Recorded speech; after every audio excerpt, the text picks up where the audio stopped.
베드로가 이제 나이가 들게 되어짐으로 이 신앙 생활 패턴, 베드로가 성숙해 되어짐으로 말미암아 베드로의 사역 패턴이 달라지게 될 것을 예수님 말씀하시는 것입니다. 스스로 띠뛰고 원하는 곳으로 다니는 이 사역 패턴은 성숙한 패턴은 아닐 것입니다. 근데 내 팔을 벌리고, 팔을 벌린다라고 하면 이렇게 이제 팔을 벌리게 되죠. 그럼 뒤에서 이렇게 띠를 띄운다 이거예요. 고대 이제 중동 지방의 남자들은 그러니까 위도시랑 아래랑 이게 연결되어져 있는 그런 옷을 입었었던 것이었거든요. 그래서 이게 띠가 필요했었던 것이었습니다. 띠를 띄는데 여기 팔을 벌리면 남이 띠를 띄워주고, 그래서 이제 원하지 아니하는 곳으로 데려가리라.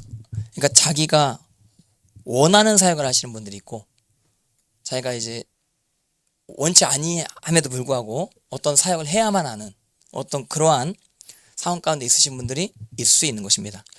그래서 이 18절은 사역자 그리고 이제 하나님께 쓰임 받는 모든 분들에게 적용되어질 수 있는 굉장히 귀한 말씀일 수 있는데, 특별히 여러분들 처음에 이제 우리가 사역을 시작할 때 다 어떤 자기 자신의 어떤 목적이 있을 수 있고 자기 자신들의 비전들이 다 있을 수 있는 것입니다. 사역뿐만 아니고 여러분들의 인생 가운데도 마찬가지인 것입니다. 여러분들이 원하는 어떤 비전들이 있을 수 있는 것입니다. 그렇게 이제 시작하는 것 전 나쁘지 않다라고 생각하는 것입니다. 꿈이 없는 백성은 망한다라고 하는 사실을 반드시 기억하시길 바랍니다. 그래서 목적을 설정하고 그것을 위해서 열심히 이제 노력하면서 성과를 내는 거죠. 근데 이제 그렇게 내가 원하는 대로 사역을 하고 또 노력을 하다가 이제 성숙하게 되어질 때 내가 어떤 자들에게 필요로 하는 존재가 될 수 있는 것입니다. 근데 그렇게 그때쯤 되면은 이제 내가 원하는 비전을 내려놔야 되는 것입니다. 내가 하고 싶은 사역을 내려놔야 되는 것입니다. 그리고 하나님께서 인도하시는 대로 쫓아가야만 하는 그런 인생.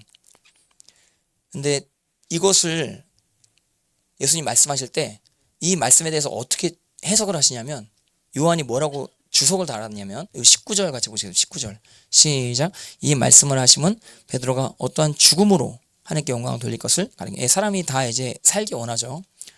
사람이 다 이 땅 가운데서 장수하기 원하는 것입니다. 그리고 그런 복이 또 구약 성경에 많이 기록되어져 있는 것입니다. 근데 이제 베드로는 죽음으로 이제 하나님께 영광 돌릴 수 있을 것이다 말씀하시는 것입니다. 이 죽음은 지금 인간의 헌신의 극치를 이야기하는 거죠. 그러니까 제사 중에서도 뭐가 있어요? 번제, 소제, 화목제, 속죄제, 속건제가 있는데, 또 전제라고 하는 제사도 있고 요제도 있고 뭐 거제도 있고 한데, 근데 이 전제는 항상 마지막에 다 합니다. 그러니까 만약에 번제, 소제, 화목제를 드린다, 그럼 꼭 맨 마지막에는 전제를 드립니다. 전제가 뭐냐면 포도주를 이렇게 붓는 거죠. 3분의 1 흰, 뭐 4분의 1 흰 이렇게 넣어라 하는 계명이 모세오경에 나와 있는 것입니다. 근데 그건 뭐냐면 마치 피를 쏟는 것과 같은 상징성을 그 전제가 내포하고 있는 것입니다. 포도주가 피처럼 보이잖아요. 포도주 틀에 누가 이제 포도주를 밟는다. 이 포도주 틀이 납작하게 이렇게 있죠. 그리고 그 위에 사람이 막 이제 포도주를 아래 두고 막 밟으면 즙이 막 짜진다 이거예요. 그럼 그 즙이 이렇게 차오르는데 지금 포도주 틀 그 이스라엘감이 있습니다. 예, 그래서 제가 이 디귿자로 된 거 이렇게 그려드린 적 있죠. 디귿자로 된 거 이쪽에서 꽉 밟으면 이쪽에 물이 쫙 떠오르는데 그게 이제 마치 피가 쫙 오르는 것 같은, 피가 쫙 오르는 것 같은. 포도주를 모아놓으면 그게 마치 피와 같다 이거예요. 피. 근데 전제가 피를 상징한다 이거예요. 그래서 바울이 자기 사역 말미에 내가 전제로 부은 바 되었다. 그러니까 거의 사역의 마지막이 됐다 이거죠. 자기가 순교할 날이 점점 가까이 다가온다라고 하는 말을 하고 있는 것을 보게 되는 것입니다. 하나님께 드리는 헌신, 극도의 헌신, 그게 바로 피의 헌신이라고 할 수 있는데 그 피의 헌신을 베드로가 드리게 될 것이다. 이렇게 예수님께서 말씀하시는 것입니다. 우리가 이것에 대한 영화도 이제 있죠. 코바디스라고 하는 영화 있는 것입니다. 쿠오 바디스. 예, 주여 어디로 가시나이까? 이런 뜻인 것이죠. 베드로가 로마를 벗어나서 이제 피난길을 가려고 했었던 것이었습니다. 로마의 핍박이 너무 심해지게 된 것입니다. 로마에 화재가 났는데 그 화재 이유가 여러 가지가 있을 수 있다. 뭐 학자들이 이야기를 많이 하는 것입니다. 네로 황제가 시상이 떠오르지 않아서 불을 지르면서 화풀을 쳤다. 네로가 미친놈이었다. 뭐 이렇게 이야기하는 학자들도 있고, 그리고 또 우연히 뭐 불이 났는데 그 불 난 것 때문에 네로 입지가 곤란해지게 되어졌다. 그래가지고 누군가 마녀 사냥을 해야 되는데 기독교인들이 마녀 사냥당한 게 딱 좋은 무리들이라 이거예요. 그래서 기독교인들에게 이 죄를 다 덤탱이 씌웠다 이거예요. 근데 화재가 왜 났는지는 여러 학자들 의견이 분분하지만 근데 한 가지 확실한 건 이 화재에 대한 책임을 기독교인들에게 물은 건 진짜 확실한 것입니다. 그래서 기독교인들이 어떤 사람들이냐, 어떤 소문이 퍼지냐면 기독교인들은 사람을 잡아먹는다 뭐 이런 소문이 퍼지게 됩니다. 왜냐하면 살과 피를 나눈다라고 하면서 신앙고백을 하는 것이거든요. 어떻게 사람이 살과 피를 먹을 수 있냐, 이건 식인종들 아니냐, 모이면 어떻게 그렇게 잔인하게 어떤 사람들을 죽이냐, 이런 잘못된 소문이 퍼졌었던 것이었습니다. 어떤 글에 의하면 그런 소문도 의도적으로 퍼뜨렸을 수도 있다, 이런 내용도 제가 본 적이 있었던 것이었습니다. 근데 그런 가운데 수많은 자들이 로마 경기장에서 죽어나가고 사자밥이 되고 하게 되어지는 그런 상황 가운데 신앙 고백을 포기하지 않는 거죠. 근데 이런 가운데 이제 베드로가 로마에서 주된 사역을 하다가 로마에서 도망가려고 하는 거 아니에요. 그러니까 자기가 원하는 건 뭐예요? 로마에서 이제 피하려고 하고자 했었던 그런 어떤 의도, 그게 이제 베드로의 원함이었을 수 있는 것입니다. 근데 로마를 떠나가고 있는데 갑자기 그 옆에 이제 어린 종, 그 영화에 잘 나오죠.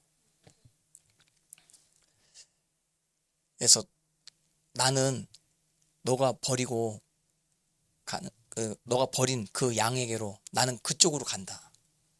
난 다시 죽으러 간다. 여기 예수님께서 말씀하셨다고 하는 거 아니에요? 그래서 주여 어디로 가시나이까 하고 주인 따라간 곳으로 갔다 해서 거기서 이제 로마에서 십자가에 거꾸로 못 박혀서 베드로가 죽었다라고 하는데, 근데 십자가에 거꾸로 못 박혀서 죽었다, 이것에 대해서는 논란이 분분해요. 제가 역사학자 책들 여러 가지 많이 봤거든요. 특별히 동방정교회 쪽은 십자가에 거꾸로 못 박혔다 이거를 부정하는 학자들이 많이 있어요. 왜냐면 너무 바티칸을 우상화시키기 위해서 극적인 죽음으로 포장했다 뭐 이렇게 이야기하는 책도, 특별히 동방정교회 쪽 은성출판사라고 있습니다. 무슨 출판사? 은성출판사. 거기는 역사 동방 쪽으로 막 파는 출판사거든요. 예, 제가 동방정교회도 갔다 왔습니다. 동방정교회 아현동에 있는데 거기 책방이 있어요. 예, 거기 갔다 왔는데 은성출판사 책 많더라고요. 예, 시학생들은 다 압니다. 근데 거기 보니까 그거는 거짓말이다 이렇게 써놨다. 베드로가 십자가 거꾸로. 근데 한 가지 확실한 건 뭐냐면 순교한 건 확실해요. 순교한 건 예수님 때문에 피를 흘리게 되고 죽게 되어진 어떤 그러한 상황. 여러분들, 저는 여러분들이 이 가운데 복을 받았으면 좋겠습니다. 할렐루야. 근데 신앙이 성숙되어지면 저 무슨 설교할지 예측이 되세요.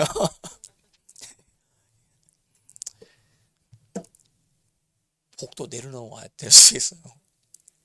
처음에는 이제 내 비전이 이루어지는 것 때문에 막 하나님께 감사하고 막 이제 하나님 앞에 영광 돌리고 뭐 그것 때문에 기쁘고 막 그럴 수 있거든요. 근데 어떨 때가 되면 그 모든 것들을 내려놔야 될 때가 있는 거예요. 예, 신앙이 성숙하게 되면 완전히 이제 세상을 버리는 그런 인생이 되어지게 될 수 있는 것이죠. 아까도 제가 다시 한번 말씀드리지만 비전을 갖고 하나님의 뜻을 성취하고 그리고 내 마음의 소원과 하나님 마음의 소원이 일치가 되어져서 그 뜻이 이루어져, 이것도 굉장히 귀한 겁니다. 그런 과정이 반드시 있어야 될 줄 믿습니다. 근데 나중에는 그런 부분들도 다 내려놔야 되는 그런 때가 올 것을 항상 여러분 그것을 염두에 두셨으면 좋겠습니다. 정신없이 자기 비전만 쫓아가다가 나중에 자기 욕심에 자기 자신이 무너져 버리는 어떤 그런 상황들이 오게 되어질 수 있는 것이거든요. 그래서 그런 얘기 많이 들었습니다. 이게 목사님들 안에서 가장 위험한 게 이제 야망이다. 이런 얘기를 정말 여러 가지 어떤 유혹들을 다 이기는데 뭐 엄청난 어떤 사역적인 성취도 있었고 엄청난 인기도 있게 되어지고 엄청난 영향력도 있게 되어졌는데 근데 결국에는 그게 자기 자신의 야망을 이루는 사역이었다. 결론적으로 그렇게 되어짐으로 나중에 이제 허무해지게 되는 것이죠. 허탈해지게 되는 것이죠. 사역은 이루었는데 뭔가 버림받은 듯한 그런 느낌을 가지신 분들, 그런 이야기를 하신 분들을 제가 접한 적이 있었던 것이었습니다. 여러분들 우리의 목적은 인기 많아지는 게 아님을 반드시 기억하시길 바랍니다. 그리고 우리의 목적은 사역이 막 많이 확장되어지고 사역이 잘 되고 이게 궁극적인 목적이 아님을 반드시 기억하시길 바랍니다. 우리가 세상에서 무명한 자 되더라도 하나님께 인정받으면 되는 거예요. 하늘에서 유명한 자 되면 될 수 있다고 하는 사실. 근데 또 제가 이렇게 또 이야기하면 어떤 분들이 나는 지금부터 무명한 자 되기 원합니다. 막 그러면서 아예 뭐 나는 비전이고 뭐고 다 내놓습니다. 아무것도 안 할랍니다. 난 그냥 뭐 교회에서 기도만 할랍니다. 이러면 또 안 되는 것입니다. 열심히 또 뭔가 성취를 이루고 비전을 이루고 분명히 이 과정이 있어야 돼요. 예, 근데 결론이 그렇게 되면 안 된다. 결론이 내가 유명해지는 것을 계속 추구하는 쪽으로 가다 끝나버리면 안 된다 이거예요. 근데 여러 목사님들이 전 나이 드신 분들이 그런 얘기하는 거 많이 들었습니다. 젊을 때는 아무리 야망을 내려놓으려고 해도 이게 안 내려놓아진다고 그러시더라고요. 나이가 들어야 알 수 있다고 그런 얘기를 하시더라고요. 연세 드신 분들도 이런 부분에 대해서 공감이 가시는 분들이 있을 수 있다라고 생각이 드는데 목회적인 부분 가운데서도 그럴 수 있는 것입니다. 이번에 이제 저희 이제 이모님들 막 같이 만나고 시적분들 어르신분들 다 만나는데 어르신분들 이야기하는 거 들어보면 자기 욕심이 별로 없으신 것 같습니다. 그러니까 연세가 많이 드시니까 자녀 생각만 계속 이제 하시면서 자녀들 얘기 중심으로 이렇게 얘기를 나누시고 하시는 그런 어떤 모임을 제가 간접적으로 경험을 하게 되어진 것 같습니다. 그러니까 목사님이 큰 교회 목사가 돼가지고 유명해지고 인기 있게 되어지고 했다.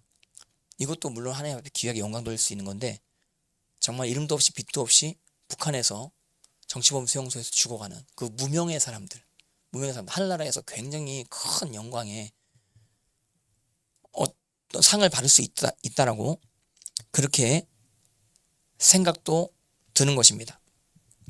근데 이제 주님의 영광을 위해서 그래 희생을 하는 게 이제 하나님 뜻이다. 이걸 이제 알았다 이거예요. 근데 그러면은 그래요 목사님 나 희생할게요. 이러면서 나 죽을게요. 주님의 영광을 위해서 나 순교할게요. 막 이제 그렇게 또 막 너무 극성스럽게 또 많은 이제 수준이 높은 사람에다 자꾸 그런 그것도 야망일 수 있죠. 자기 이제 신앙의 수준이 높다 뭐 이걸 자랑하기 위해서 나는 뭐 그 극도로 난 희생할게요. 나는 피를 흘릴게요. 뭐 이러면서 하시는 분들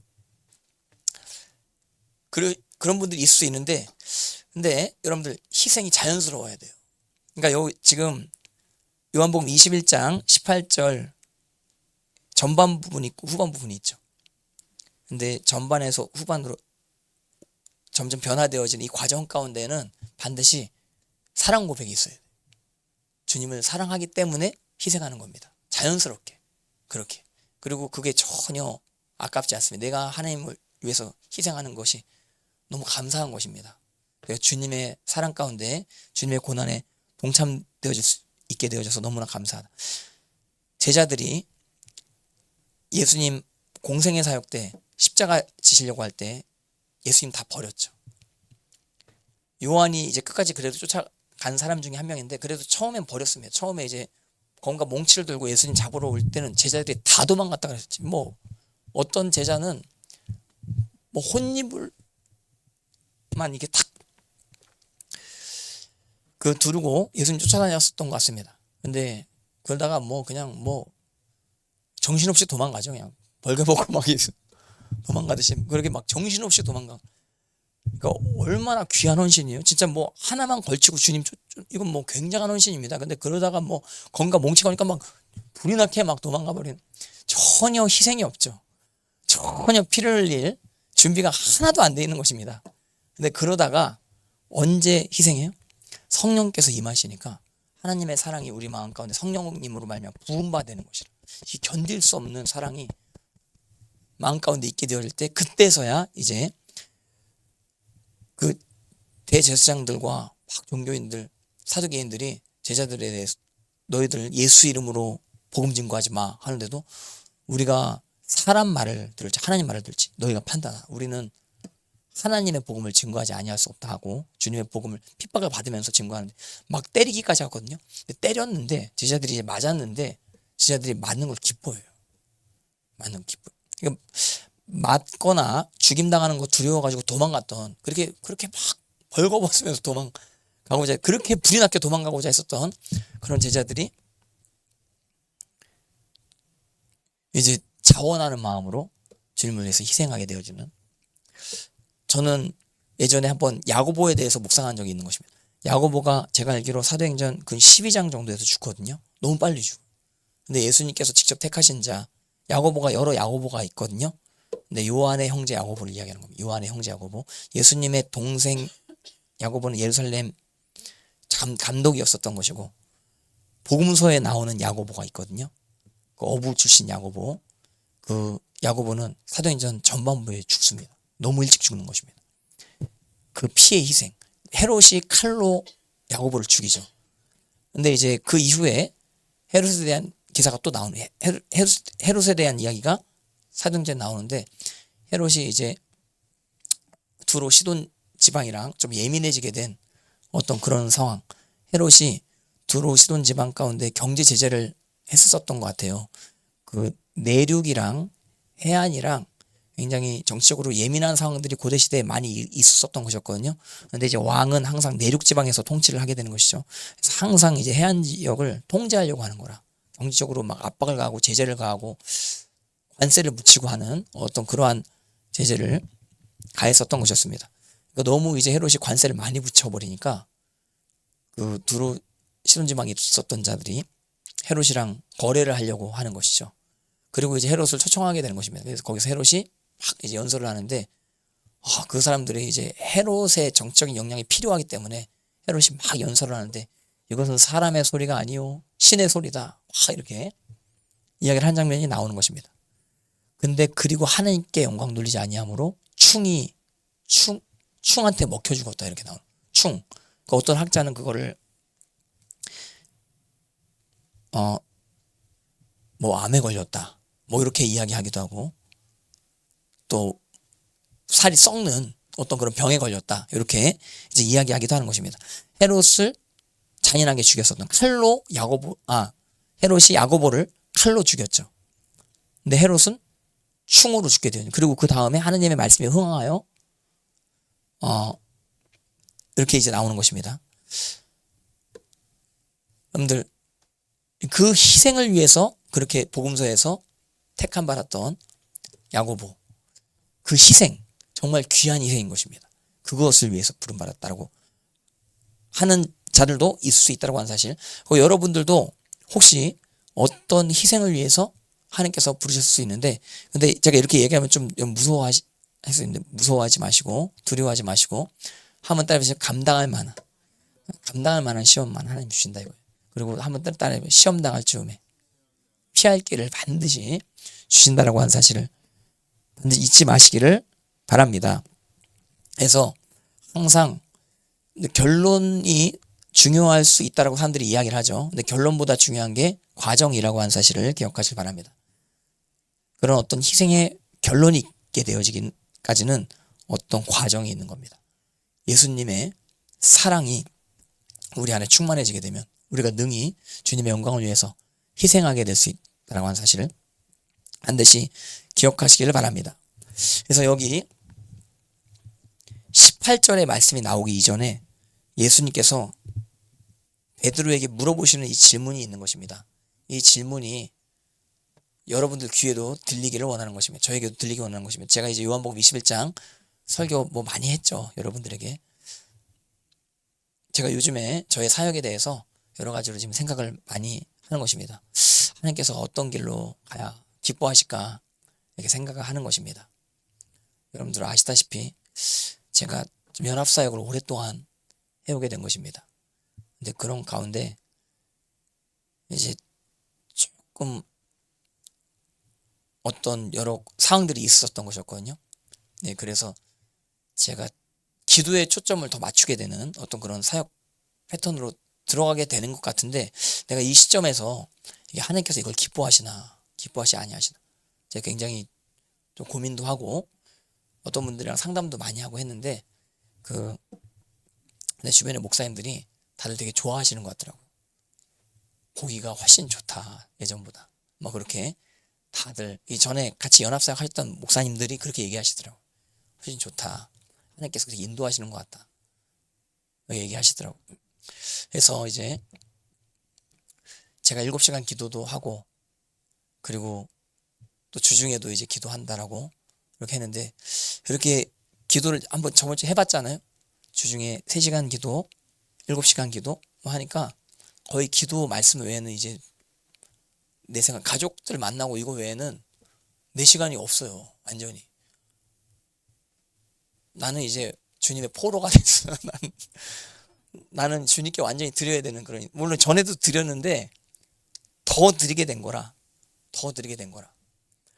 그리고 기도가 이게 쉽지가 않습니다. 여러분들 해보면, 물론 이제 어느 정도 뚫리면 그때부터 쉬워지거든요.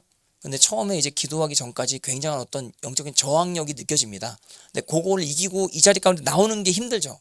기도 자리까지 나오기까지가 힘든데, 근데 그런 저항력을 예전보다 더 자주 받는 것 같습니다. 더 자주. 그리고 또 어떤 부분에 있어서는 어떤 공격들도 있으려고 하는 것 같이 제가 느껴지기도 하고 하거든요. 그렇지만 주님께서 이게 원하시는 것이라고 하면 내가 이걸 해야 되는데, 근데 내가 이걸 할 수 있을까 하는데, 근데 이 말씀이 떠오르게 된 것입니다. 내가 주님을 사랑하게 된다고 한다면 반드시 이 사역을 감당할 수 있겠다, 이렇게 생각이 들고, 내가 주님을 사랑함으로 내가 기도하는 것인가 한 생각을 해보게 된 것입니다. 근데 저는 기도하고 싶어요. 주님 말씀 가운데 분명 기도하라는 말씀이 있으시거든요. 예수님께서 나를 사랑하는 자가 내 계명을 지킨다라고 예수님 말씀하셨는데, 내 이름으로 기도하면 응답하신다라고 분명히 말씀하셨거든요. 예, 그래서 제가 한 2개월 동안은 기도에 좀 집중하다가 이제 또 전도도 좀 하려고 합니다. 제가 전도를 굉장히 잘하는 사람이었었던 것이었습니다. 지하철 전도, 노방 전도, 예전에 이제 목사님들이랑 피켓 정도도 홍대나 강남 그런 데 가가지고 많이 했었는데, 요즘엔 이제 안 하는데, 근데 그 전도를 해야겠다, 이렇게 생각이 들게 되어지는 것입니다. 근데 아무튼 여러분들, 제가 이런 과정을 겪고 있다고 하는 사실을 여러분들이 고백하는데, 여러분들도 지금 저희 교회 기도 양이 많아지거든요. 그러니까 여러분들도 부담이 될 수 있다 이거예요. 솔직히 얘기하면 전보다 더 어떻게 내가 이 시간 활용해야 될지, 목사님이 저렇게 한다라고 하는데 내가 어느 정도까지 참석해야 될지, 이게 좀 갈등이 될 수가 있거든요. 네, 갈등하지 마세요. 안 나오셔도 돼요. 아무도 안 나오셔도 돼. 아무도 안 나와. 내가 이제 평일날 3시간, 월요일하고 수요일하고 목요일 제가 기도한다 그랬죠. 3시간. 아무도 안 나오셔도 돼. 아무도 안 나오셔. 그리고 또 우리 둘이 기도하니까 또 좋더라고요. 우리끼리 자유롭게 이렇게 기도하는데 한 명이라도 오잖아요. 그러면 이게 또 이제 약간 긴장하게 되는 거라. 예, 근데 물론 오시는 것을 내가 싫어한다라고 하는 건 아닙니다. 뭐 오신다라고 해가지고 내가 뭐 불편하다 이건 아닙니다. 오시면 너무 좋습니다. 근데 안 오셔도 좋아요. 오셔도 좋고. 근데 그리고 내가 막 사람들을 동원하기 위해서, 사람들 기도시키기 위해서 하는 게 아니고 내가 기도하려고 하는 거기 때문에 그리고 주님 사랑하는 마음으로 그렇게 하고자 하는 것이기 때문에 그렇게 생각해 주시면 되겠습니다. 다만 근데 여러분들도 혹시 또 사랑한 주님 사랑 안에서 또 더 기도를 하고 싶다. 그럼 여러분들 기도에 헌신하신 여러분 되시길 바라고, 그래서 이게 부르심이다 이렇게 생각이 드는 것입니다. 여러분들 주님을 사랑해서 주님을 위해서 희생할 수 있는가, 요걸 한번 체크해 보시기 바랍니다. 그게 부르심입니다. 부르심. 부르심은 희생까지 가능하게 합니다. 근데 부르심 받지 않았으면 희생을 못하는 것입니다. 그러니까 북한 사역에 부르심이 있다. 그럼 북한을 위해서 희생할 수 있는가? 네팔 선교에 부르심이 있다. 그러면 시간을 네팔을 위해서 투자해야 되죠. 그러니까 네팔을 위해서 언어 공부를 해야 되고 문화 공부를 해야 되고 그리고 목숨을 걸고 거기 들어가서 사역 체계를 이루어내야 되는 어떤 그런 부딪힘이 있어야 됩니다. 근데 비단 이건 목회자 부르심 제가 이제 이야기했는데 여러분들 부르심도 마찬가지일 수 있다고 생각합니다. 여러분들도 각각 어떤 일들이 있는데 그 일들이 보통 쉬운 일들이 아니죠. 사람들이 돈을 벌려고 하면 이게 보통 일이 아닙니다, 여러분들. 근데 그 어떤 일을 여러분들이 기획함에 있어서 희생해도 할 수 있을 만한가, 이것도 한번 점검해 보시기 바랍니다. 그리고 그 가운데 주님을 향한 사랑이 깃들여져 있는가, 그러니까 주님 앞에 양심적으로 꺼리낌 없이 이 일들을 내가 추진하고 또 붙잡고 나갈 수 있는가. 그러니까 어떤 일들은 근원적으로 주님과 멀어지는 일들이 있죠. 예를 들어서 술집을 한다. 이거는 이제 하나님 뜻이 아니죠. 술집 해가지고 돈 모은 걸로 헌금하시면 안 됩니다, 여러분들. 그리고 요새 젊은이들이요, 음란한 일에 손을 많이 대는 경우들이 있다라고 하는 레포트도 제가 들은 적이 있는 것입니다. 그러니까 그렇게 하면 돈을 쉽게 벌 수 있기 때문에 그런 유혹들이 많이 있다라고 제가 들었거든요. 특별히 여성분들, 여자 대학생들이 학비 벌기가 너무 힘들어가지고 그런 쪽으로 빠지는 어떤 그런 이야기도 제가 많이 들었습니다. 우리나라가 굉장히 지금 음란합니다. 저번에 제가 말씀드렸듯이 마곡지구 가니까 거기 뭐 이상한 뭐 음란한 음기가 느껴지는 그런 방들이 많이 있는 것 같더라고요. 분명히 그게 장사가 되니까 그게 있을 거예요. 근데 아무튼 이런 상황 가운데 이런 유혹들이 있죠. 근데 그런 일들 가운데서는 하나님께서 영광 받으실 수 없는 것이라. 그래서 예수 그리스도 안에서 거룩한 가운데 내가 이 일을 이제 함에 있어서 양심에 꺼리낌 없이 할 수 있는 그런 어떤 상황 가운데 희생까지도 가능하다. 주님의 영광을 위해서 내가 이 일을 위해서 가장 많이 내가 희생할 수 있겠다. 그러면 리더자가 되는 것이죠. 그러니까 리더자는 그 어떤 상황 가운데 선두에 서는 자, 가장 앞장서는 자, 먼저 희생할 수 있는 자, 그리고 양도 많이 희생할 수 있는 자. 한번 따라서 먼저 희생, 많이 희생. 예, 그러면 리더자가 되는 겁니다. 보스는 남들을 이제 시키기만 하죠. 너가 희생해. 이렇게 이게 보스입니다. 리더자가 될 수 없는 것입니다.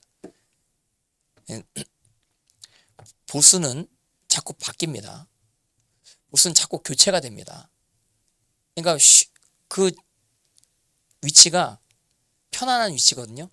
그러니까 편안하고 싶은 자들끼리 막 이제 뭐 권력 다툼을 하고 하는 그 자리가 보스의 자리인 것입니다. 근데 리더 자리는 이렇게 권력 다툼이 많이 없을 수 있는 것입니다. 왜냐하면 거기 고생의 자리거든요.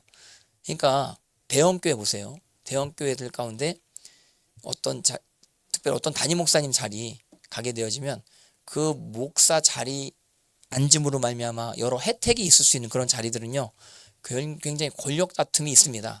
저는 대형교회 관련된 소식 많이 듣거든요. 저도 대형교회 출신 아니에요.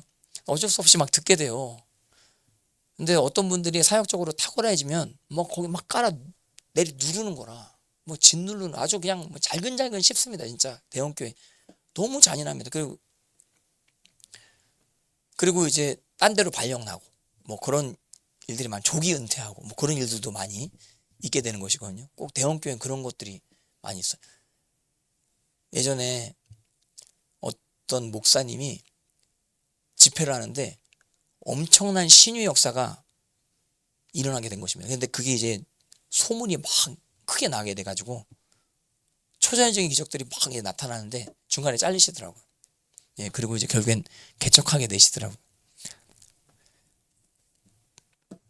근데 교회 안에 어떤 자리가 나에게 이득이 되고 혜택이 된다. 그러면 이 권력 다툼이 있죠. 근데 저 시골 교회 같은데 그 별로 그 곳 가운데 가려고 많은 목사님들이 헌신을 안 하죠.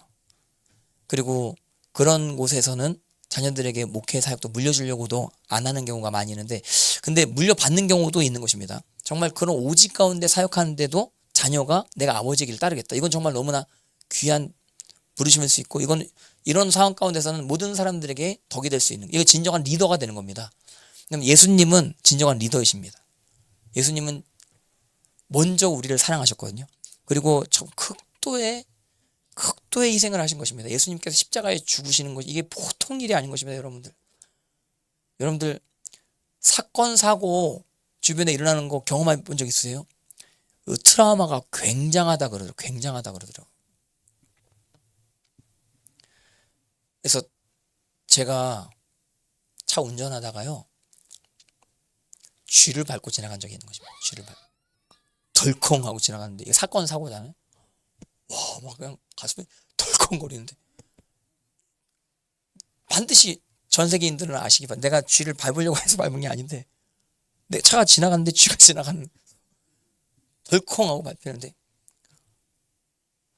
근데 이거 보니까 공무원들이 처리한다 그러더라고요. 그래서 그 밟혀진 지점을 공무원에게 보내면 그 로드킬이라 그래요. 로드킬.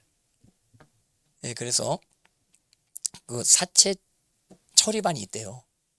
공무원들. 그래서 그런 경우는 한번 따르면 120, 예, 120에 바로 전화하면 거기서 다 그 지역 관련된 사체 처리반이 다 있어서 다 처리를 해준다라고 하더라고요.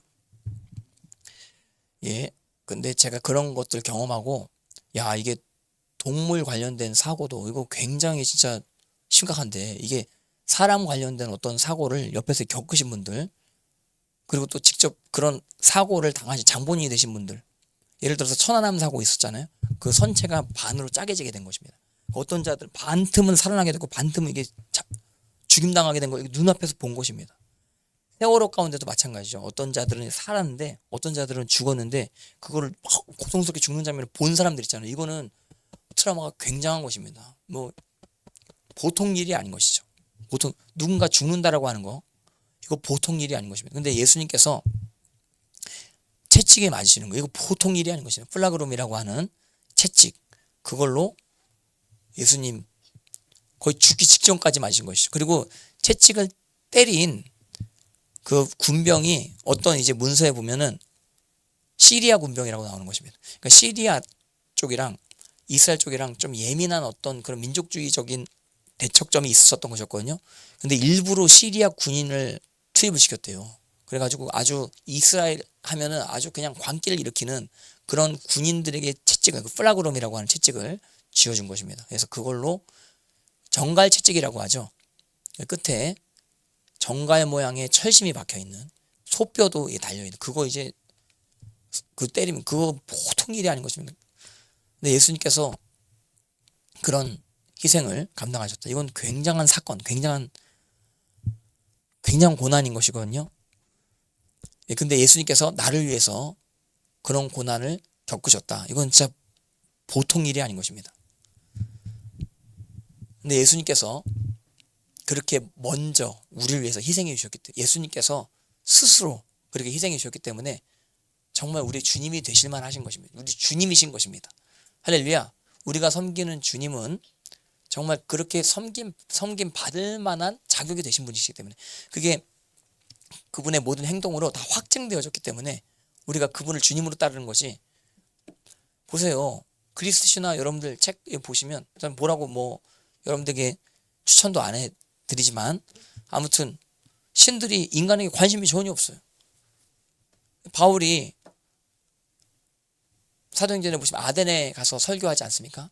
근데 아덴이 어떤 지역이냐면 신들이 많은 지역, 다신이 많은 지역이죠. 신전이 많은 지역이죠. 저도 이제 아덴이 아테네인데 저도 갔다 왔는데, 아레오바고 광장 가운데 거긴 아레오바고 광장이 재판하는 장소였다라고도 이야기하더라고요. 그래서 바울이 하나님에 대해서 이야기를 하는데 그러니까 하나님께서 우리 인간을 사랑하신다. 우리 인간을 위해 주신다라고 하는 그런 메시지를 증거하는데 이게 헬라 철학자들 가운데 이게 받아들여지지 못할 만한 내용인 것이거든요. 그래서 특별히 새로운 내용을 증거하는 사람이 있으면 어떤 그 사람을 재판정에 서게 하듯이 그 아레오바고 광장에 딱 서게 한다 이거예요. 그래서 수많은 철학자들이 다 모여가지고 하는 이야기를 듣는다 이거예요. 근데 아덴에서 바울이 사역할 때는요 별로 열매가 안 나타나는 듯 이렇게 이제 보여집니다. 뭐 어떤 사람들이 회개했더라, 어떤 사람이 주께로 돌아갔다더라, 어떤 사람이 교회를 세웠다더라 이런 얘기가 전혀 안 나와요. 근데 나중에 이것이 큰 어떤 복음의 씨앗이 됐을 수는 있다라고 저는 생각이 드는 것입니다. 근데 어쨌든 열매가 안 나타나는 거예요. 헬라인들이 이해를 못하는 거예요. 왜냐하면 그들은 제우스 신을 진짜 신으로 받아들이기도 하고 그리고 여러 이제 철학들을 이제 받아들이는데 육은 악하고 영은 선한 것이다. 이런 이원론적인 생각 가운데 또 생각이 굳어져 있기도 한 어떤 그런 상황. 근데 예수님께서는 이 땅 가운데 육신으로 오셨거든요. 근데 이런 개념들이 전혀 이해가 될 수 없는 어떤 그러한 상황이었었다 이거예요. 근데 예수님께서는 인간이 되셔서 우리를 위해서 십자가에 달려 죽으시고 피 흘리시고 부활하셨다라고 한 사실 반드시 여러분들 기억하시기를 바랍니다.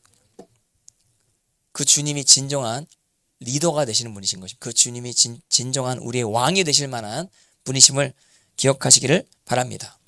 여러분들 예수님을 사랑하시기 바랍니다. 여러분 예수님의 계명을 왜 지켜야 됩니까? 예수님의 성품을 알게 되어질 때 여러분들이 예수님 계명을 지켜야 되는 것입니다. 예수님께서 우리를 위해서 어떤 희생을 하셨는지 우리가 알게 되어지면 우리가 예수님의 계명을 지키게 될 수 있다고 하는 사실. 어머님 아버님 말 언제 애들이 잘 들어요? 어머님 아버님이 고생하는 거 아니 모를걸? 아직 몰라. 나이가 더 들어야 알아요. 얼마나 고생하는지. 그거 이제 점점 잘 알게 되잖아요. 예? 지금은 모른다라고는 할 수 없지. 어느 정도는 알지. 우리 부모님 고생 안 해요. 이렇게 얘기하는 애들은 없잖아요. 예, 부모님 고생해요. 이렇게 다 얘기는 하는데 어느 정도는 아는데 맞아? 예, 근데 깊이는 몰라요. 깊이 몰라. 나도 잘 모를 수 있다라고도 봅니다. 나도 이제 제 부모님, 저 어머님이랑 같이 제가 한 집에 사는데 그 어떤 어르신이 그러시더라고요. 제가 여러분들에도 말씀드리는데 제가 어머님 집에 얹혀 산다 그렇게 얘기하잖아요. 근데 어떤 친척분이 그렇게 얘기하면 안 돼. 얹혀 산다 그러면 어머님께 다 네 거야. 이렇게 얘기하시더라고요. 그리고 어머님이 다 너 때문에 일하는 거지 딴 사람 때문에 일하는 거 아니에요. 김 목사를 위해서 어머님이 일한다 그러더라고. 그래서 얹혀 산다라고 하는 이야기 친척들 앞에서는 이제 하면 친척들 앞에서는 그렇게 하면 안 되겠더라고. 근데 어머님이 계속 희생하시는 거예요. 나 때문에 희생하고 나를 위해서. 그리고 장모님 저희 위해서 맨날 기도해 주시거든요. 근데 요즘에 하루에 근 7시간 채우시면서 기도하신다고 하는 것입니다. 저희를 위해서. 우리 교회는 잘 될 수밖에 없습니다. 할렐루야. 왜냐하면 장모님이 7시간을 기도하시는데 우리를 위해서도 계속 기도하시고 하시기 때문에 여기 교회는 굉장히 복받은 교회인 것입니다. 근데 이제 제가 말하고자 하는 건 복도 주님께 올려드리자. 할렐루야. 하나님을 사랑함에 있어서 복도 주님께 예배로 전제로 다 부어드리자. 이렇게 제가 이제 말씀드리는 것입니다.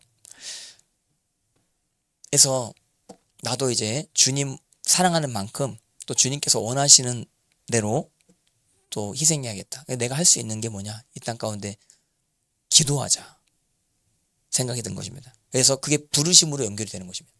부르심. 그러니까 여기 부르심은요. 기도예요. 기도. 우리 주변 목사님들을 위해서 우리 기도해 줍시다. 할렐루야. 우리 수지 한미연합교회에서 기도하고 우리 용인의 기도의 집을 위해서 기도하고, 우리 인천의 작은 작교회 위해서도 기도하고, 우리 이켜 목사님 귀하게 여기서 말씀 증거해 주셨는데 생명 동산교회 위해서도 기도하고, 그 목사님이 여기 그 왔다 가셨잖아요. 제가 그저께 만나고 왔습니다. 왜냐하면 거기 대천에 저 형님 어머님께서 지금 위독하셔서 그래가지고, 제가 위독하시다 그러면 저한테 요청해 주시면 제가 어디든지 가거든요. 그래서 복음 증거하고 왔습니다. 예, 그래서 환생은 믿으면 안 됩니다. 부활이 진리입니다. 예수 그리스도를 믿으면 부활합니다. 우리 다시 만날 수 있습니다. 근데 아멘 하시는 거예요. 아멘. 그리고 우리 죄를 주님의 보혈로 씻음 받아야 됩니다. 이러면서 제가 손 꽉 잡고 귀에 탁 대고 막 기도하시는데, 그 굉장히 힘들어 하시는데도 다 따라 하시더라고요.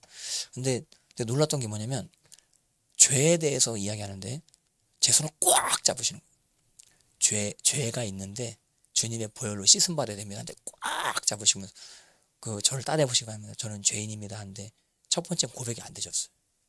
근데 두 번째 고백이 되시더라고요.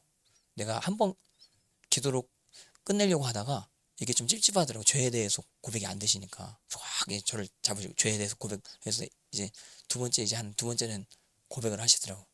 그래서 패밀리 성경 큰 거 그거 탁 이제 드리고 그거 왔는데, 근데 아무튼 그리고 이제 거기 대천 목사님 제가 만나고 왔는데 너무 좋았다 그러더라고요. 여기 집회하시고. 예. 아무튼 하나님 앞에 우리 주변에 기도하실 분들이 많이 있습니다.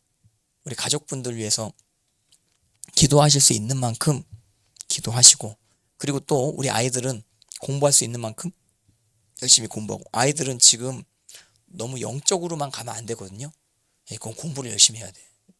예, 그러니까 부모님이 떡을 썰면 불이 꺼지더라도 부모님은 탁탁탁탁탁 떡을 썰잖아요. 예, 그러면 불 꺼졌네 막 이렇게 막 방황하면 안 돼요. 나도 불이 꺼져도 공부를 하고 불이 켜져도 공부를 하고, 어머니 기도하는 소리, 방언 소리를 막 들으면서 기도를 하고 할 수 있도록. 그러니까 쉽게 얘기하면 공부하라 이거예요. 공부 열심히. 영어 공부 열심히 해요. 영어 공부. 다른 공부보다도 영어 공부 열심히 해요. 그리고 시간 나면은 찬양 연습. 제가 찬양 연습 우리 아이들 지금 하고 있다라고 제가 들었거든요. 그리고 막 선생님들이 가르치시기도 하시고, 예, 그렇게 하는데 너무 좋더라고요. 너무 좋더라고요. 그래서 여기 실력자분 있으면 실력자분들한테 그 실력을 다 빼오시기를 바랍니다. 예, 저 실력은 내 거다. 저 베이스 실력은 내 거다. 할렐루야. 저 드럼 실력은 내 거다. 할렐루야. 그리고 목사님 찬양 실력도 내 거다. 할렐루야. 목사님보다 더 잘해야 돼. 앞으로 목사님보다 더 잘해야 돼. 이현 목사님 뭐라 그러시냐면, 저희 교회 그 찬양이 굉장히 이제 너무 뜨겁고, 이게 한국 교회에 다른 교회 없는 패턴이잖아요. 이게 대중화 됐으면 좋겠다라고 하는 말을 막 자꾸 이제 하시는 거예요. 근데 그러려면 이제 연주도 잘하고 이제 녹음도 잘 돼야 되는 거라. 근데 오늘처럼 지직거리면, 오늘 막 어디서 지직거렸는지 모르겠어요. 이거 오늘 좀 확인해 봐야 돼. 어디서 막 지직거리더라. 맞지? 지직거렸지? 저기서? 네. 이러면 안 되는 거라. 이러면 안 되는 거야. 좀 대중적으로 잘 될 수 있도록 저변도 확대했으면 좋겠다. 정말 저희 교회 이런 흐름들이 잘 퍼질 수 있었으면 좋겠다. 저희가 잘 되게 하고자 하는 마음으로 그냥 말씀해 주시더라고요. 예, 그렇게 이제 얘기를 듣고 왔는데, 일단은 아무튼 할 수 있는 건 최선을 다해야 될 줄 믿습니다. 하나님 앞에 부르심, 나의 부르심은 무엇인가? 저는 예배에 관련된 부르심이 분명히 있는 것 같습니다. 예, 그리고 여러분들 위해서 제가 기도해 드리겠습니다. 그래서 여러분들 제 기도에 지원을 받으시고 담대하게 세상 가운데 주님의 빛과 소금의 역할을 잘 감당하시는 여러분들 다 되시기를 바랍니다. 그리고 7번 넘어져도 8번 일어나시면 됩니다. 또 여기 오고 싶으시면 언제든지 오시면 됩니다. 그럼 저희가 또 이제 기도해드리고 할 테니까 예, 그렇게 여러분들 열심히 세상 가운데 하나님의 뜻을 나타내시는 인생 다 되시기를 바랍니다. 근데 이게 제가 이제 여러분들에게 이야기하는 이 부르심의 내용 틀린 것 같지 않다라고 하는 생각이 들었습니다. 기도하고 예배에 집중하는 거, 기도와 말씀에만 집중하는 거, 예, 그렇게 이제 집중하고 그리고 일주일에 한 번 이상은 아이들한테 제가 히브리어, 라틴어 그거 가리키고, 요거는 제가 예전부터 공부해 왔었던 것이기 때문에 자꾸 이제 애들이랑 같이 공부하다 보니까 저도 실력이 많이 느는 거. 여러분들도 아마 느끼실 겁니다. 프랑스어도 이제 예전보다 실력이 좋아졌어요. 독일어도 마찬가지. 너희들도 느끼지? 너희들을 제물로 삼아서 내가 실력 좋아진 거 느끼지? 아니야. 그 농담이야. 미안해.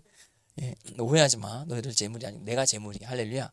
내가 제물이 돼서 너희들이 잘 너무 심각하게 막 보니까 내가 나 깜짝 놀랐어요. 말 잘못했다. 말 잘못하면 내가 큰일.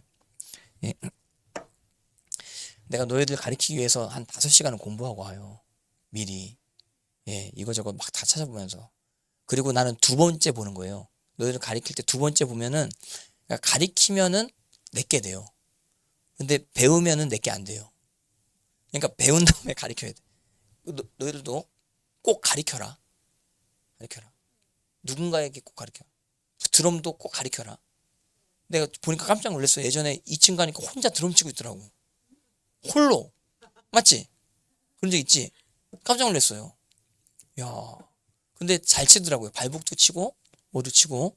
그 피아노도 배우지. 예, 피아노도 배우더라고. 예, 그리고 막 홀로 치고 막 그러는데, 해서 전문가가 좀 투입됐으면 좋겠다. 이렇게 막 좀 권면해 주시기도 했는데, 좀 기도해 봐야겠습니다. 예. 근데 우리 이런 흐름에서 전문가가 나와야 돼요. 이런 흐름에서 나와야지 갑자기 어디서 딴 데서 오면은 이게 조금 안 맞을 수가 있어요. 이게 부대가 안 맞을 수가 있어요. 그러니까 여러분들이 실력이 늘어야 돼. 여기서 늘어야 돼. 우리가 제이어스를 초청할 수 없는 거래요. 여기. 마커스를 여기 초청할 수는 없는 거라. 그리고 여러분들도 사실 계속 연습을 해왔기 때문에 어느 정도 실력이 갖춰져 있거든요. 그렇기 때문에 그 실력 안에서, 이 안에서 우물 안에 개구리 있냐? 그게 아니고 우리 부대가 있고, 우리가 지금까지 10년 동안 쌓아온 부대가 있는데, 이거를 다른 분들이랑 맞추려고 하면 이게 세 부대랑 이게 예부대가 이게 안 맞을 수가 있거든요. 그러니까 새 포도주는 새 부대에 넣어야 되는 것입니다. 그래서 이 가운데 그 또 굉장히 오늘도 진짜 뭐 굉장히 실력이 대단한 찬양이라고 나는 생각이 들었습니다. 예. 아무튼 하나님 앞에 우리 부르심, 기도하는 것이고 예배 드리는 것임을, 그리고 또 이제 전도도 이제 할 거거든요. 전 대놓고 이제 피 묻은 복음, 주님의 복음을 증거하는 그런 사역을 한번 해볼까 이렇게 지금 생각하고 있는데, 5월달에 이은호 목사님 오신다 그러니까 이은호 목사님 전도 설교 잘 듣고 나도 좀 열심히 전도해봐야겠다 이렇게 생각이 드는 것입니다. 그리고 제가 또 이건 설교 중간에 또 높아심으로 말씀드리는 건데, 혹시 여기 강사가 세워지면 정말 잘 들으시기 바랍니다. 그러니까 여기 오시는 분들은 제가 보면, 이건 제 느낌이에요, 제 설교를 좋아하시는 것 같아요. 다른 분들 설교보다 제 설교, 난 되게 건강하다고 생각합니다. 어떤 교회는요, 목사님 설교를 싫어하고 강사 설교만 좋아해요. 교인분들이. 그런 교회가 많이 있어요. 그래서 그런 교회는 강사만 계속 100% 다 내 설교만 좋아하지 않을 수 있죠. 여기도 아니야? 100%인 것 같아? 이야, 할렐루야. 예. 네, 아무튼 그런데 여기 이제 어떤 분이 이게 단상에 쓰셨다 그러면은 하나님께서 우리 교회에 필요한 말씀을 분명히 주신다, 그렇게 이제 생각하시고 믿으시고, 그리고 조금 충돌되는 부분이 있으면 제가 정리를 꼭 해드릴 테니까 근데 그 충돌되는 부분이 한 몇 군데 있다라고 해서 그 메시지 전체를 거부하면 안 돼요. 분명히 우리 가운데 주시는 어떤 메시지들이 있거든요. 예, 그런 부분들만 엑기스만 진짜 우리 걸로 다 탁탁 취하면 하나님께서 굉장히 큰 복을 허락하실 수 있다라고 근데 그렇게 생각하시기를 바랍니다. 그래서 여기 베드로가 이제 예수님을 배반한 다음에 부활하신 예수님과 함께 할 수 없다. 베드로 스스로 그렇게 생각했었던 것 같습니다. 그래서 예수님 베드로가 따르고자 했을 때 그물을 버리고 주님을 쫓았죠. 근데 부활하신 예수님을 보고 다시 그물을 잡는 것입니다. 그러니까 예수님을 부인했기 때문에 도저히 예수님을 따를 수 없는 그런 상황이 된 것을 스스로 아는 거죠. 예수님이 말씀하셨습니다. 나를 부인하면 나도 너를 부인할 거다. 말씀하셨고. 근데 베드로가 한 번 부인한 게 아니고 두 번 부인한 게 아니고 세 번 부인했는데 세 번째 부인할 때는 저주하고 맹세하고 부인했단 말이에요. 그리고 이제 누가복음에 보면은 예수님과 눈이 마주친 걸로 나오는 것이고 패션 오브 크라이스트가 그 부분 되게 묘사를 잘한 것 같아요. 그리고 이제 베드로가 통곡하게 되는 그 장면이 나오게 되는 것입니다. 그리고 베드로는 굉장히 극성 많은 제자였었던 것이었죠.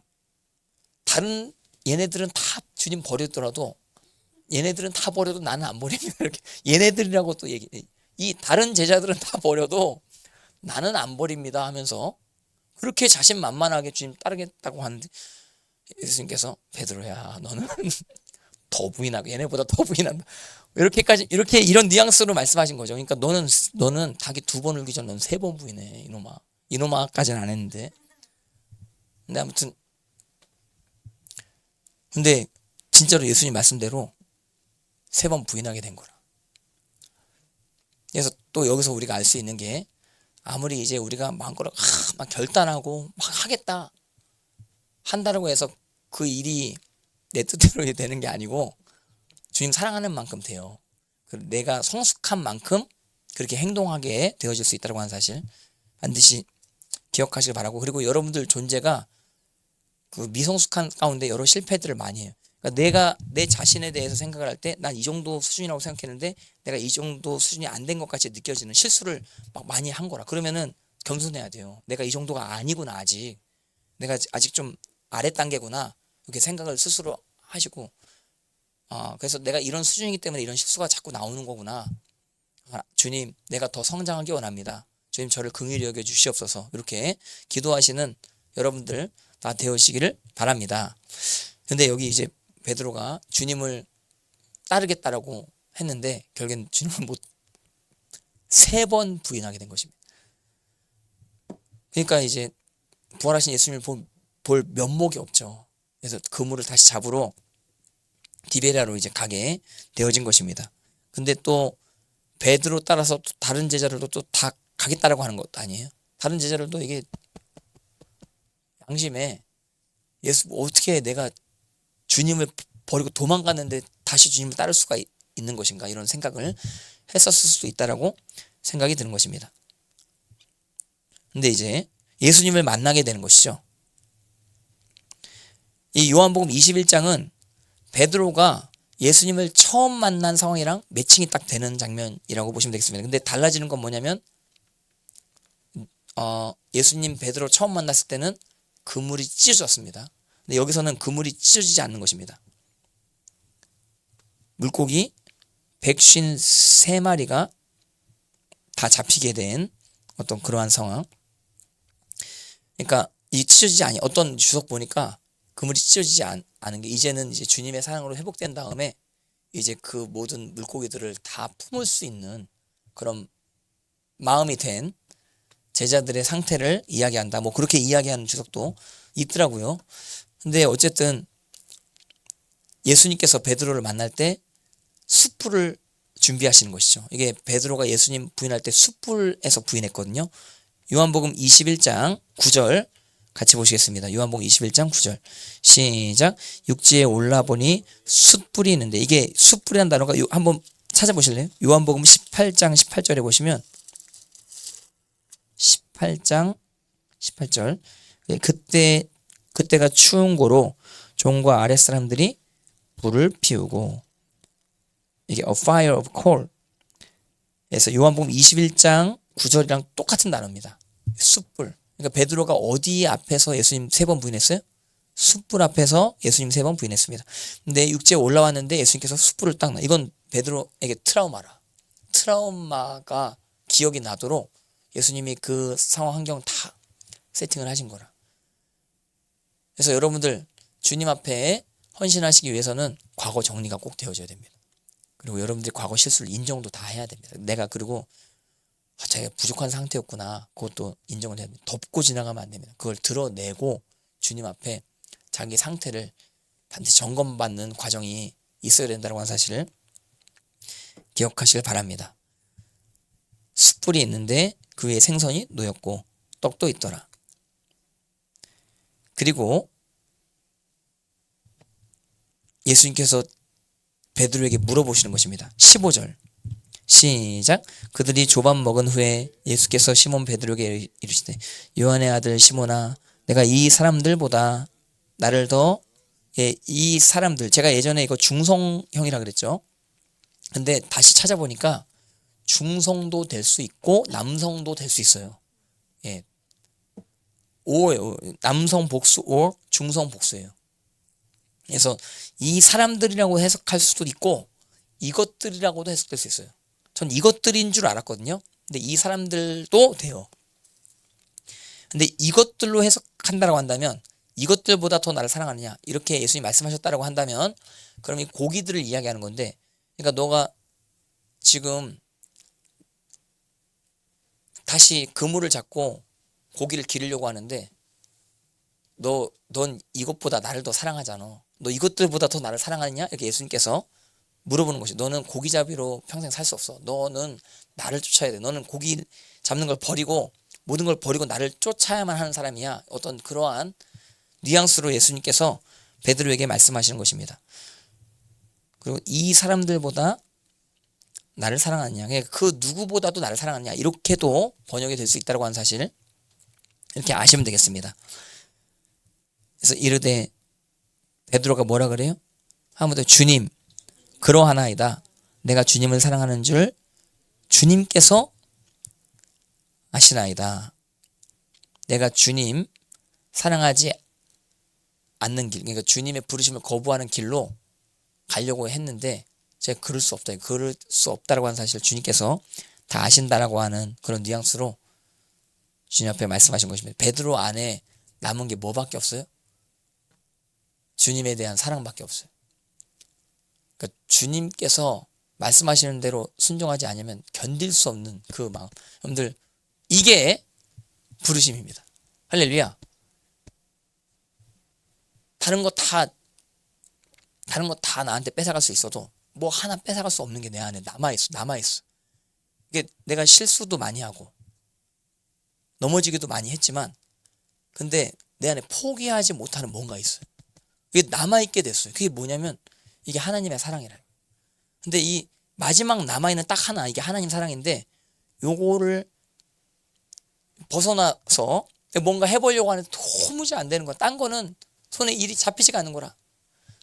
계속 주님의 사랑만이 생각이 나는 것이죠. 여기 예수님께서 베드로 찾아오셨을 때 한번 보실래요? 요한복음 21장 5절 6절 시작. 예수께서 이르시되 애들아 너에게 고기가 있느냐 대답하되 없나이다. 6절 이르시되 그물을 배 오른편에 던지라 그리하면 잡으리라 하시니 이에 던졌더니 물고기가 많아 그물을 들 수 없더라 하는데, 이거는 베드로가 예수님 처음 만났을 때 겪었던 일이었었던 것이었죠. 이 사건을 겪고 베드로가 이 말씀하신 분이 예수님이심을 짐작을 했을 것이라. 근데 마침 7절 시작. 예수께서 사랑하시는 그 제자, 이 요한이라고 추측이 됩니다. 요한과 베드로가 거의 항상 같이 다녔을 것으로 추정이 되는 것입니다. 예수께서 사랑하시는 그 제자가 베드로에게 이르되 주님이시다 하는데, 다른 제자들은 그냥 배에 남아있는데 베드로가 벗고 있다가 주님이라 하는 말을 듣고 겉옷을 두른 후에 바다로 뛰어내리더라. 아니 천천히 이제 배 타고 가면 되는 거 아니에요?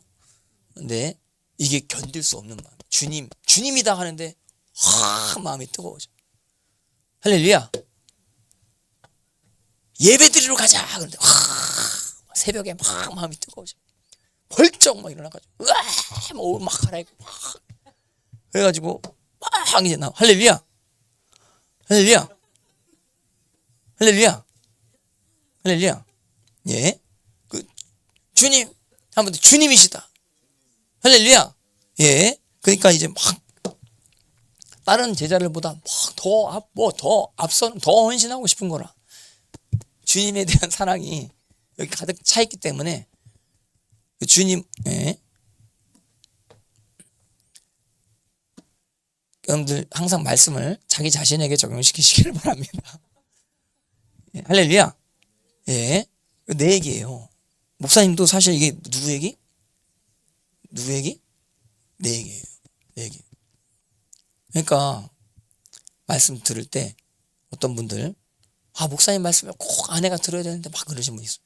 목사님 말씀을 꼭 남편이 들어야 되는데 한번 따라 의그 의그 자기가 들어요. 자기가. 예. 자기가 들어요. 근데 아무튼 하나님 앞에 여기 이렇게 베드로가 주님을 사랑하는 마음을 간직하고 있었다라고 하는 사실을 우리가 알 수 있는 것입니다. 그 열정을 마음가운데 숨겨놓고 있었던 것이었죠. 근데 주님께서 직접적으로 물어보시는 것입니다. 이 사람들보다 나를 더 사랑하느냐 하시니 이르되 주님 그러하나이다. 내가 주님을 사랑하는 줄 주님께서 아시나이다. 하니 내 어린 양을 먹이라. 여기서 어린 양 이 해석이 맞습니다. NASB라고 하는 영어 성경이 있거든요. 램브라고 번역을 잘 해놓은 것입니다. 어린 양을 먹이라. 특별히 어린 양은 잘 먹여줘야 되는 것입니다. 잘 관리를 해줘야 되는 것입니다. 이것은 신앙의 초신자 단계에 있는 분들, 이분들을 잘 먹이라고 하는 것이죠. 이것은 은혜의 말씀을 잘 증거하라고 하는 말씀으로 볼 수 있겠습니다. 초신자들은 은혜의 말씀이 필요합니다. 자꾸 넘어지고 자빠지고 이러기 때문에 이 자들이 교회에 잘 적응할 수 있도록 그렇게. 근데 뭘로 먹여요? 예수님의 말씀으로, 예수님의 은혜, 보혈로 먹여야 될 줄 믿습니다. 그리고 이제 16절 시작. 또 두 번째 이르시되 요한의 아들 시몬아 내가 나를 사랑하느냐. 예, 베드로가 3번 예수님 부인했기 때문에 예수님도 3번 사랑 확증을 받으셔야 되는 거예요. 그래서 또 물어보시는 것입니다. 근데 자 보세요. 이 지금 베드로의 사역을 회복시키시는 패턴이 베드로가 실패한 부분에 들어가셔서 그 부분을 회복시키시면서 사역도 회복시키십니다. 그러니까 여러분들의 사역의 어떤 초점이 여러분들이 과거에 실패했었던 어떤 부분일 수도 있는 것입니다.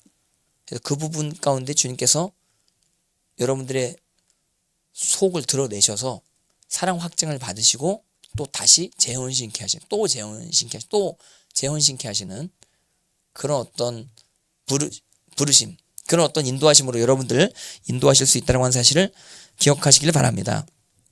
그래서 두 번째 예수님 말씀하실 때 베드로가 내가 주님 사랑하는 줄 주님께서 아시나이다. 제가 이 부분 많이 말씀드렸죠. 이게 어떤 부분은 필레오라고 돼 있고 어떤 부분은 아가페라고 돼 있는데 아가페, 필레오 이렇게 나눠가지고 해석하시는 분들이 있거든요. 그렇게 해석하면 안 돼요. 필레오도 사랑이라고도 해석될 수 있고 아가페도 사랑이라고 해석될 수 있어요. 어떤 분들은 아가페는 무조건 하나님의 사랑이다 그러는데 아가도스, 아가라고 한 단어가 들어가면 뭐예요? 선하다라고 한 뜻이에요. 그냥 이게 아가페가 그러니까 무조건 하나님의 사랑이 아니에요. 아가페는 일반 사랑으로도 표현이 됩니다. 근데 이제 에로스는 남녀 간의 사랑, 아가페는 하나님의 사랑, 필레오는 친구 간의 사랑 그런데 그렇게만 볼 수 없습니다. 예. 그래서 여기 3번 사랑 확증을 하신다. 그렇게 보셔도 되겠습니다. 그래서 여기 내가 주님을 사랑하는 줄 주님께서 아시나이다. 이르시되 내 양을, 여기선 양은 쉽입니다. 쉽. 좀 어느 정도 성장되어진 양인 것이거든요. 그러니까 양이 자라나게 되면 이때는 몽둥이가 필요할 수 있는 것입니다. 그 어린 양이 나 절로 갈래요. 그럼 아유 일로 가지 마 하고 이렇게 데리고 여기 아주 품에 안아가지고 데리고 올 수는 있는 것이거든요.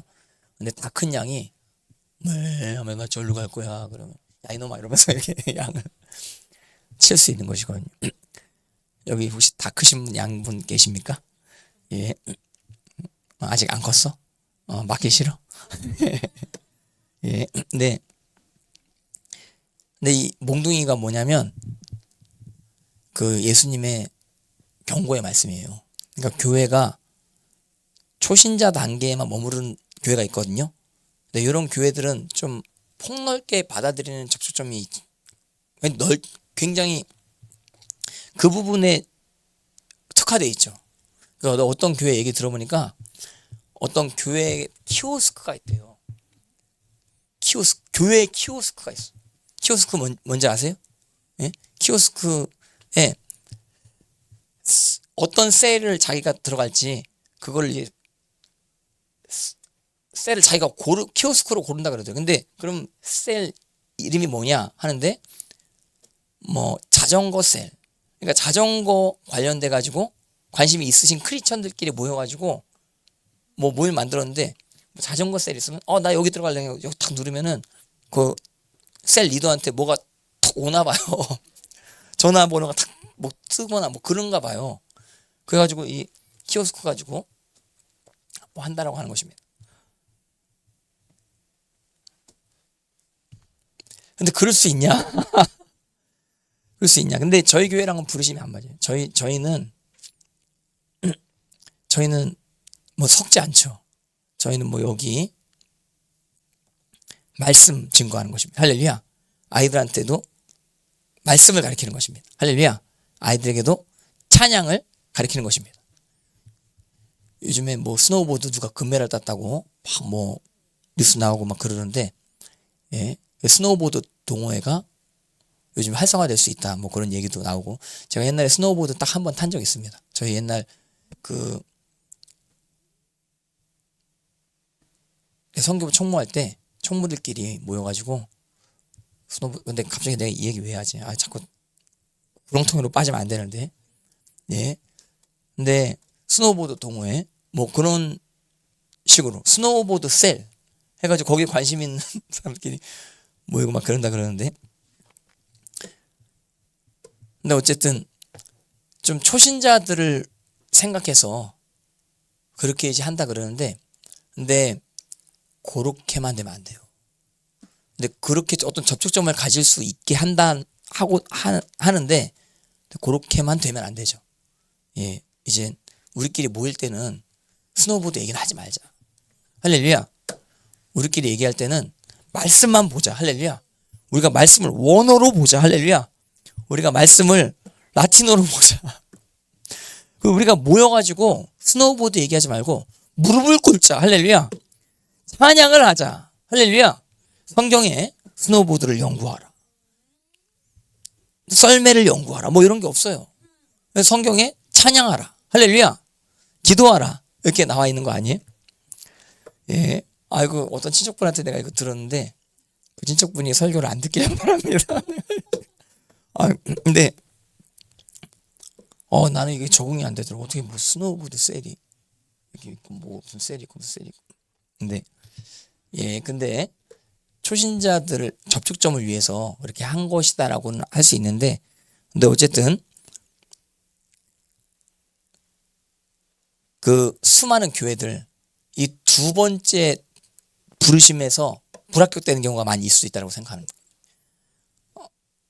주님 앞에서 주님에 대한 사랑 고백을 하게 되어질 때 반드시 양들을 치라고 하는 하나님의 명령이 있을 수 있다고 하는 사실, 목사님들은 이걸 반드시 기억해야 될 줄 믿고 저도 이걸 반드시 기억해야 된다라고 그렇게 생각을 합니다.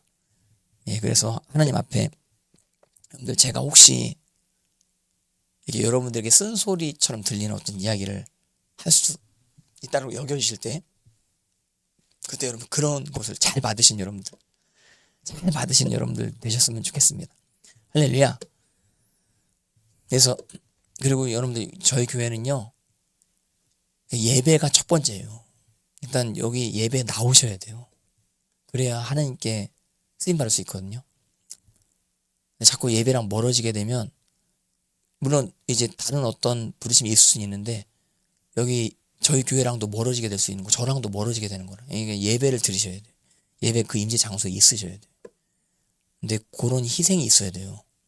그런 희생이. 그래서 하나님 앞에 제가 예배 가운데 집중하지 못하게 만드는 어떤 요소가 있으면 제가 몽둥이로 칠 수 있는 것입니다. 내가 이제 실제 몽둥이 가지고 친다라고 하는 게 아니고 말씀으로 이렇게 어떤 쓴소리도 할 수 있다라고 여러분들 생각하시고 저는 그렇게 얘기해야만 합니다. 제 부르심이 그렇기 때문에.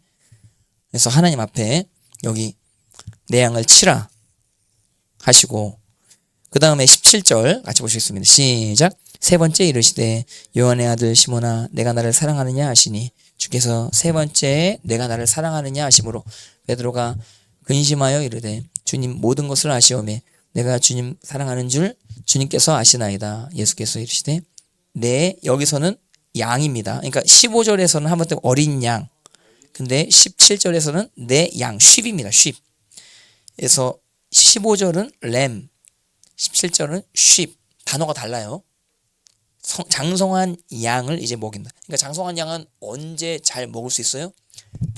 몽둥이로 다루심 받은 다음에 잘 먹게 되어질 수 있다고 하는 사실을 우리가 알 수 있는 것입니다.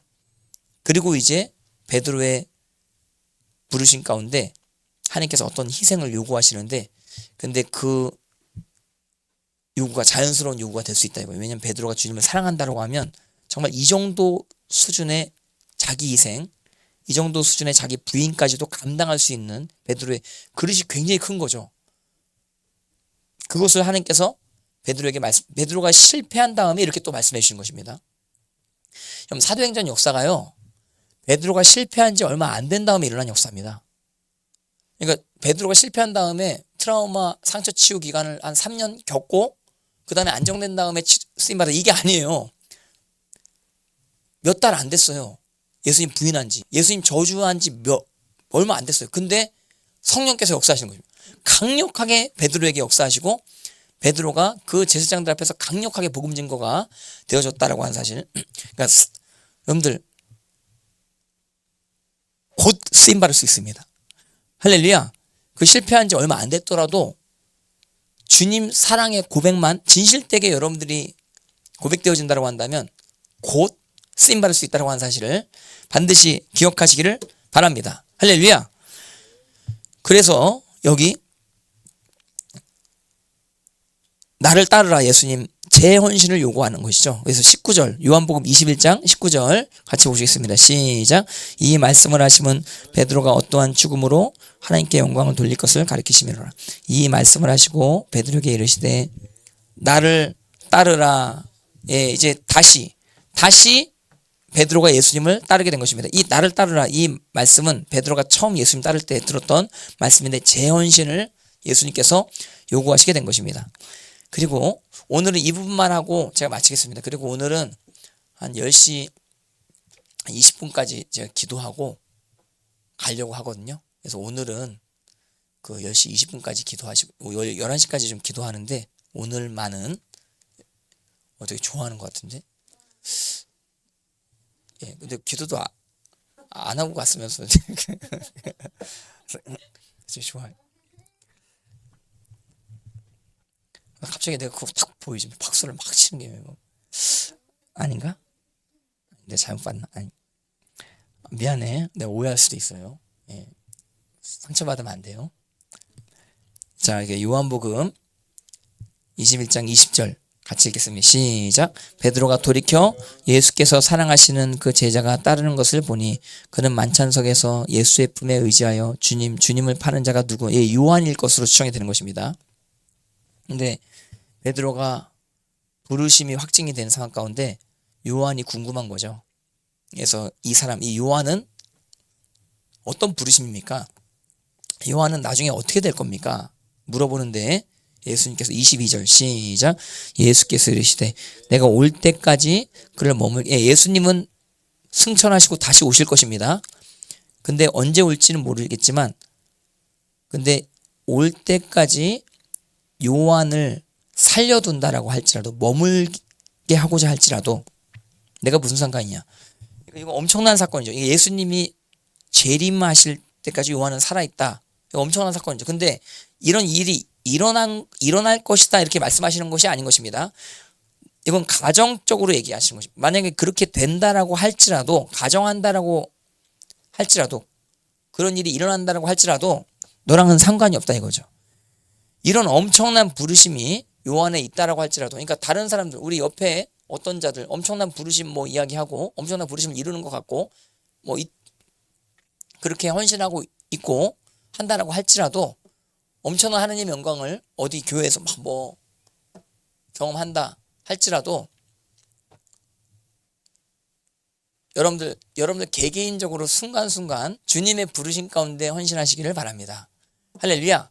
내 부르심이 중요한 거지 다른 사람은 부르심이 나에게 그렇게 중요한 것이 아닌 것이. 부르심은 하마터면 부르심은 각자다. 그게 최춘선 할아버지 말씀이 맞는 거예요. 사명은 각자 이렇게 유명한 말씀 남기고 천국 가셨는데, 근데 특별히 사명은 각자인데 뭐를 조심해야 되냐면 너무 다른 사람 부르심에 묶이지 말라요. 내 부르심은 나에게 주어진 것이라. 그러니까 나는 여기서 기도해야 된다. 나는 여기서 찬양해야 된다. 특별히 시편에 다윗과 솔로몬이 찬양대들을 이렇게 세팅을 하죠. 그 자들은 완전히 찬양만 부르기로 딱 구별된 자들이에요. 근데 그 다윗 장막이 회복될 수 있다라고 이야기하는 부분이 사도행전에 나오는데, 저는 찬양에 완전히 헌신해야 되는 사람으로 그렇게 하나님께서 부르신 것 같습니다. 예, 그래서 찬양을 위해서 계속 기도하고, 그리고 여러분들 위해서 중보기도 하고, 이 나라 민족을 위해서 중보기도 하는데, 그리고 제가 지금까지 걸어온 길, 여러분들 다 아실 줄 압니다. 여기 오신 분들은. 제가 여러 정치 활동도 직간접적으로 많이 하게 됐잖아요. 그리고 이 땅의 죄악에 대해서, 이 땅의 정치적인 어떤 구조의 악에 대해서 선포하고 했는데, 근데 내가 이런 어떤 흐름들을 완전히 끊을 수는 없습니다. 지금까지 이렇게 해왔기 때문에 앞으로도 어떤 흐름은 계속 이어질 수 있다라고 그렇게 생각을 하면, 그게 제 부르심일 수 있다라고 생각이 듭니다.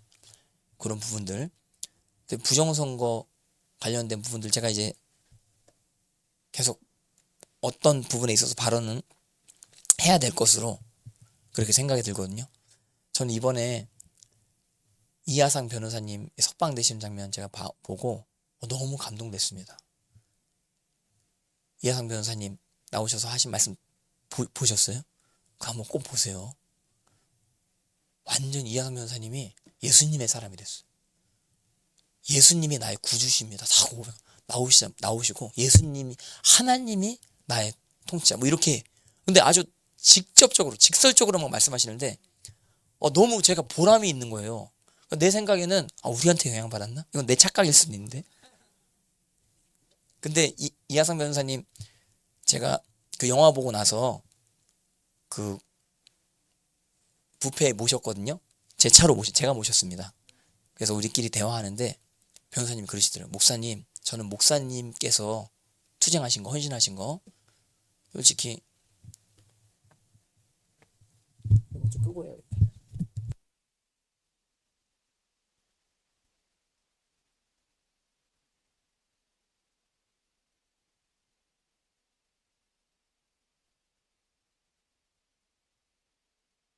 들으셨거든요. 우리는 이제 우리 재산을 쌓지 않고 고아 과부들에게 우리 재산을 다 나눠주면서 우리가 그렇게 하는데, 이제 재산 저수지를 가지고 있는 저 정치인이 우리를 막 핍박하고 했다. 그리고 우리 최후 진술도 정말 다들 진짜 너무나 멋지게 막 다 하셨거든요. 예. 근데 되게 감동을 많이 받으셨을 수 있다고 생각이 드는데, 나는 근데 그 변호사님, 이하성 변호사님이 출소하시고 나서 나오자마자 예수님이 나의 구주십니다. 예수님에 대해서, 그것도 지나가는 말로 탁 하는 게 아니에요. 여러분 들어보시면 진짜 너무 진국이 되셨어. 진국이 되셨어. 그래서 내 보람이 되더라고. 그래서 내가 정말 목사님들이랑 같이 그렇게 희생하게 되었으니 정말 헛된 희생이 아니었구나, 이렇게 저 나름대로는 그렇게 생각이 들었습니다. 착각하는 건지 아니면 진짜인지 모르겠는데 분명히 우리가 씨앗을 뿌리긴 했는데 예 그렇게. 그리고 이하성 변호사님은 제가 전화하면 다 받습니다. 그것만 해도 내가 이번에 이하성 변호사님 면회 가려고 그랬어요. 왜냐면 성경에 감옥에 있으면은 보라 그랬잖아요. 그래서 내가 꼭 오영일 변호사님한테 전화하는데 안 받으셔. 내 전화 오영일 변호사님. 근데 이하성 변호사님은 제 거 받으시거든요. 이하성 변호사님한테 전화했는데 감옥에 있으셔서 그런지 그 꺼져 계시더라고. 예, 그 옥에 있으면 돌보라 그래가지고 가려고 그랬는데 근데 아무튼 그 그러니까 좀 제 부르심이 독특한 부분들이 있죠. 그리고 여러분들도 그런 부분들 많이 옆에서 봐오셨고 여러분도 어느 정도 다 동참해 오셨고 그렇게 잘 지금까지 오셨는데 근데 내 부르심은 내 부르심인 것이라. 그리고 다른 목사님 부르시면 또 다른 목사님 부르심이 또 독특하게 있는 것을 반드시 여러분들 아시기를 바랍니다. 그리고 여러분들 부르심에 맞는 교회로 그렇게 가셔야지 부르심에 안 맞는 교회로 자꾸 이렇게 충돌이 일어나는 식으로 그렇게 교회를 다니지 마시기를 권면해 드리는 것입니다. 어떤 장로님들 목사님이랑 맨날 싸우고 막 그런 분들 많이 있거든요. 그거 진짜 잘못된 것입니다. 싸우려면 나오는 게 나아요. 목사님의 어떤 허점이 너무나 많이 이건 너무나 대외적으로도 너무나 확실하다. 그래서 내가 뒤집어 엎어야겠다 이러면 안 돼요. 약점이 많으면 그만큼 더 기도하시거나 나오시거나 자기가 보기에 약점이 없다라고 생각하는 그런 교회로 가시거나 이게 나올 수 있다라고 하는 사실을 반드시 기억하시기를 바랍니다. 그 수지 한미연합교회도 있고 여기 목동에도 한미연합교회가 있죠. 근데 저희 목동 한미연합교회 부르심도 독특한 부르심이 있습니다. 여기 안에 이런 부분들을 잘 파악하시고 우리는 우리 부르심에 집중해야 될 줄 믿습니다. 특별히 여기는 이번에 이제 기도를 많이 하게 됐거든요. 최근에. 근데 다른 목사님들도 너무 격려를 많이 해주시더라고요. 이게 딱 맞는 것 같다. 목사님 요즘에 보니까 너무 좋다. 막 이렇게 말씀하시고 어떤 분들은 도전도 받으시는 것 같아요. 나도 기도하니까 목사님 기도하니까 나도 그렇게 기도하겠다. 이렇게 도전 받으시는 분들도 계시고. 그러니까 이게 제가 기도하는 게 저만 기도하는 게 아니고 다른 분들도 기도하게 이렇게 불을 일으키는 역할을 하게 되는구나 이렇게 생각도 제가 들었습니다. 예, 그래서 하나님 앞에 부르심 따라 움직이시는 여러분들 되어시기를 바랍니다. 그리고 너무 옆에 부르심에 궁금해하시지 마시기를 바랍니다. 여기 예수님께서 내가 무슨 상관이냐 너는 나를 따르라 하는데 23절 같이 읽겠습니다. 시작. 이 말씀이 형제들에게 나가서 그 제자는 죽지 아니하겠다 하였으나 예수의 말씀은 그가 죽지 않겠다 하신 것이 아니라 내가 올 때까지 그를 머물게 하고자 할지라도 내가 무슨 상관이냐. 예수님은 주님 재림하실 때까지 요한을 살려두고자 이 말씀을 하신 게 아니라 가정으로 말씀하셨다 이거예요. 그렇게 내가 만약에 그를 남겨둔다라고 할지라도 여기서 핵심은 뭐예요? 한 번 더 내가 무슨 상관이냐. 또 한 번 다시 따라해 보실래요? 내가 무슨 상관이냐. 예. 그래서 베드로는 18절의 부르심대로 따르기만 하면 되는 것입니다.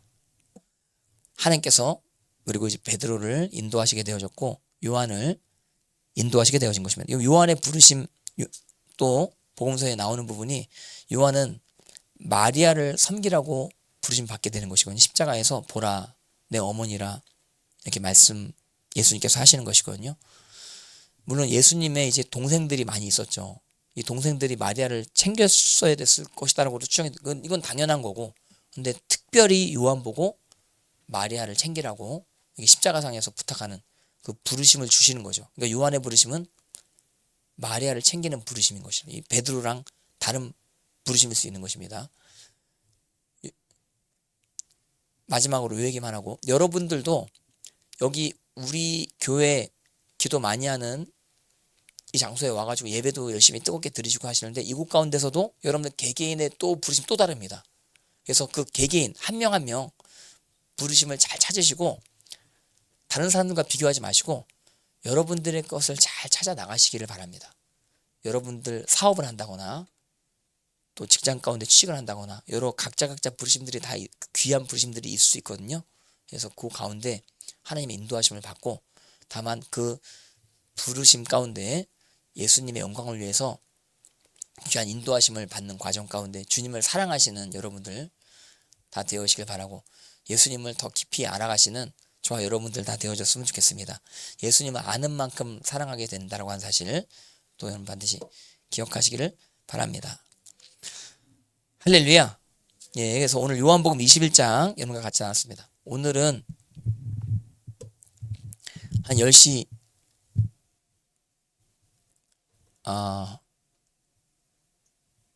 10분, 한 10시 20분 20분 할까 10분 할까 네, 20분에 예.